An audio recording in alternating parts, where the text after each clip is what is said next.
ආයුබෝවන් ඔයාලට. ඔන්න අද මම ඔයාලට ගෙනාවේ බිත්තර චිකන් ෆිලින් එකක් තියෙන පෆ් එකක් හදන්නේ කොහොමද කියලා. ඉතින් ඒක හදාන්න අපිට බටර් මාගරින් ඕන කරන්නේ නැහැ. පෆ් පේස්ට්‍රි ඕන කරන්නේත් නැහැ. හරිම ලේසියෙන් විනාඩි 10කින් ඔයාලට හදාගන්න පුළුවන්. ඉතින් අපි දැන් බලමු කොහොමද හදාන්නේ මොනවද අපිට ඕන කරන්නේ කියලා.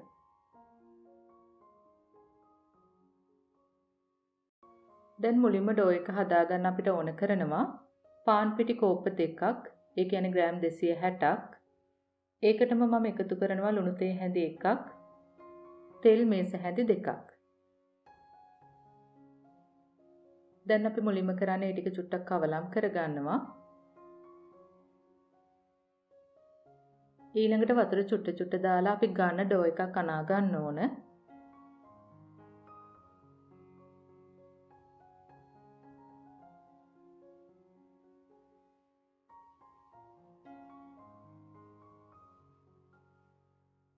මෙන්න මේ වගේ ඔක්කොම ටික එකට එකතු වුණාට පස්සේ අපිට පුළුවන් විනාඩියක් දෙකක් විතර මේක හොඳට නීට් කරන්න.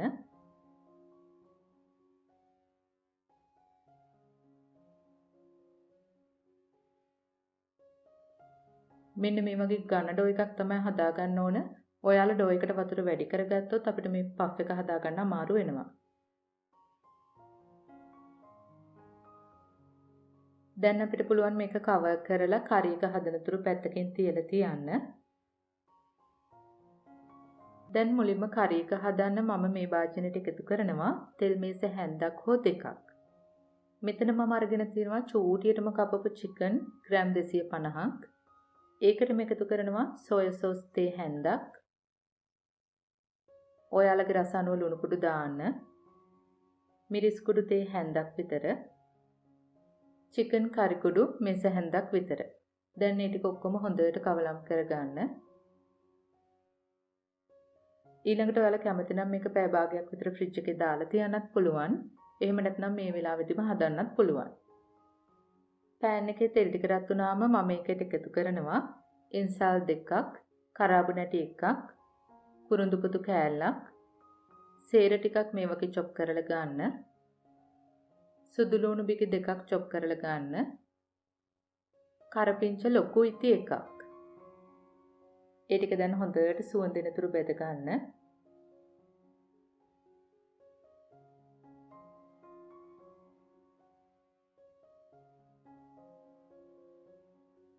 සුවඳිනකොට අපි ඒකට එකතු කරනවා රට ලුණු ගෙඩි භාගයක්.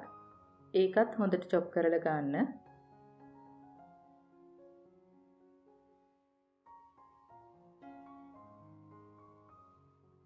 දැන් මේ ටික හොඳට රන්වන් පාට වෙනකොට අපි එකතු කරනවා ගෙදරදිම හදාගත්ත චිකන් කියුබ් එකකින් පොඩි කෑල්ලක්.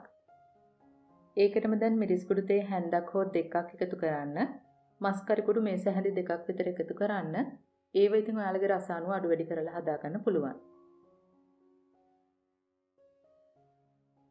දැන් ඒකටම මම එකතු කරනවා අපේ චිකන් ටික. චිකන් ටිකත් හොඳට බෙද ගන්න.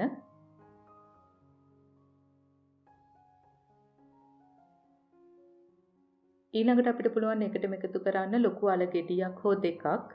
ඒක ඔයාලගේ කැමැත්ත අනුව අඩු වැඩි කරගන්න පුළුවන්. මේ වගේ පුංචියටම කොටු කපල එකතු කරන්න. එතකොට තැම්බෙන ලේසි. දැන් හොඳට කවලම් කරලා පියන වහලා මේක තැම්බෙන්න තියන්න. නිතරම පියන ඇරලා ඔයාලා මේක හොඳට කවලම් කරන්න. මේ වෙලාවේදී ඔයාලා ලුණු රස බලලා ලුණු මදි නම් ලුණු දාගන්න. මේකටම මම දැන් එකතු කරනවා සීනි තේ හැඳි කාලක් විතර. ඒකෙන් අමුතුම ප්‍රණීත රසක් එකතු වෙනවා. ඒක නිසා අනිවාර්යයෙන්ම සීනි චුට්ට එකතු කරන්න. ඊළඟට මේක තැම්බෙන්න මම වතුර චුට්ටක් එකතු කරනවා කෝප භාගයක් විතර ඇත්ති. දැන් පියන වහලා වතුර ටික හිඳෙන්න තියන්න. ඊළඟට ඔයාලා බලන්න මේ අල ටික තැම්බිලාද කියලා.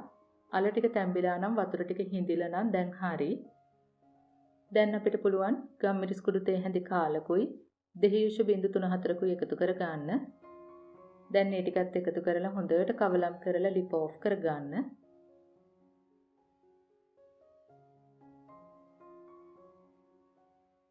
දැන් අපේ ඩෝ එක මෙන්න මේ වගේ හොඳට මෘදු වෙලා තියෙනවා.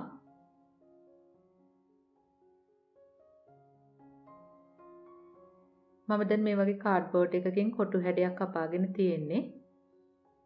ඊළඟට අපිට පුළුවන් අපේ ඩෝ එක මේ වගේ කොටස් 6කට වෙන් කරලා බෝල හදා ගන්න.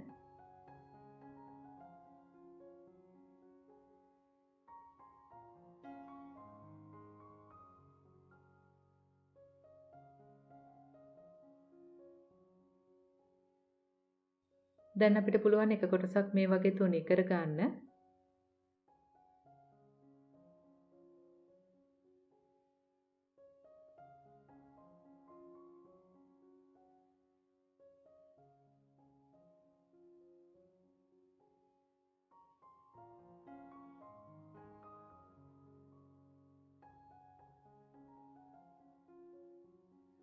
කලින් අපි හදාගත්ත ටෙම්ප්ලේට් එකේ තරමට ඔයාලා මේක තුනී කර ගන්න. දැන් අපිට පුළුවන් මෙන්න මේ වගේ කොටු හැඩයක් කපා ගන්න.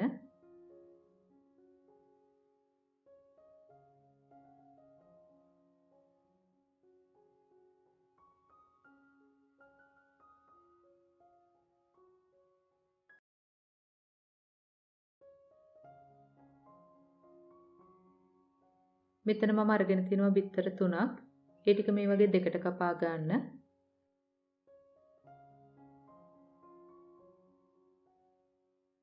දැන් කරි එක මෙන්න මේ වගේ ත්‍රිකෝණාකාර හැඩයට තියලා බිත්තර පළුවකුත් මේ වගේ තියලා මම මේ පෙන්නන හැඩයට ඔයාලා මේක නවා ගන්න. මේක ඇලෙනවා මදි වගේ නම් ඔයාලට පුළුවන් වටේ වතුර චුට්ටක් තවරන්න.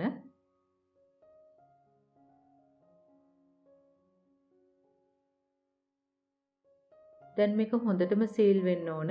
මෙන්න මේ වගේ හොඳටම සීල් කරගන්න.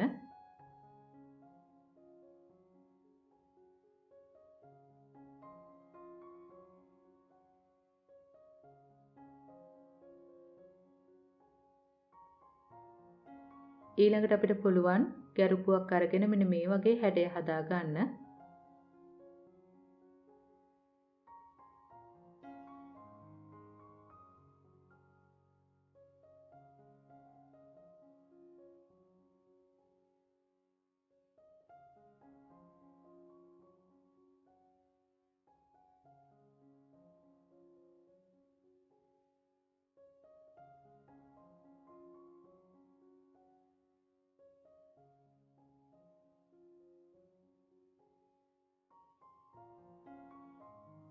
ඊළඟට අපේ තෙල් එක හොඳටම රත් වෙන්න ඕන. මේ වගේ හොඳටම රත් වෙන තෙල් එකට දාලා දැන් බැද ගන්න.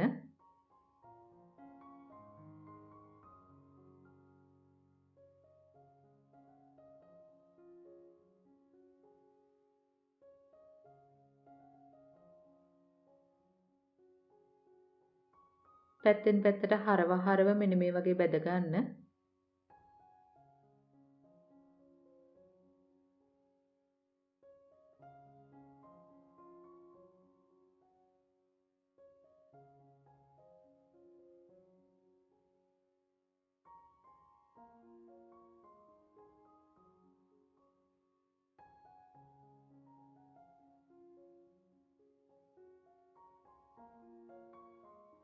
මෙන්න මේ වගේ ලස්සන රන්වන් පාටට ආවම ඔයාලට පුළුවන් තෙල් බෙරළ එළියට ගන්න.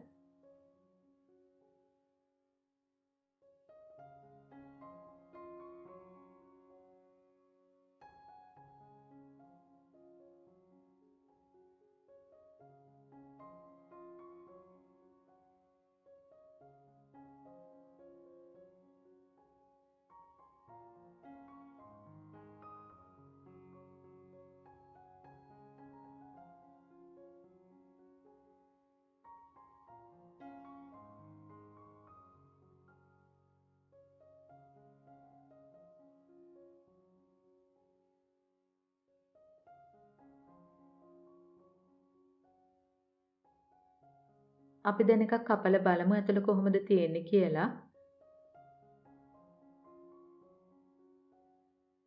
මෙන්න මේ වගේ බිත්තර චිකන් ෆිලින් එකක් තියෙන හරිම රසවත් කෑමක් තමයි මේක. ඉතින් ඔයාලට බටර් මාගරින් නැතිව පෆ් පේස්ට්‍රි නැතිව හරිම ලේසියෙන් ගෙදරදීම හදා ගන්න පුළුවන්. ඒ වෙලාවට විනාඩි 10කට කලින් ඔයාලට මේක හදන්න පුළුවන්. මේක හදන්නත් හරිම ලේසි. මේ හැඩය දැක්කම අපිට හිතෙන්නේ හරිම සංකීර්ණයි කියලා. ඒ වුණාට හරිම ලේසියෙන් හරිම ඉක්මනට හදාගන්න පුළුවන් දෙයක්. ඔයාලට මේ විදිහට හදලා බදින්නේ නැතිව ෆ්‍රීසර් එකේ දාලා තියලා මාසයක් වුණත් කල් තියාගන්න උනත් පුළුවන්.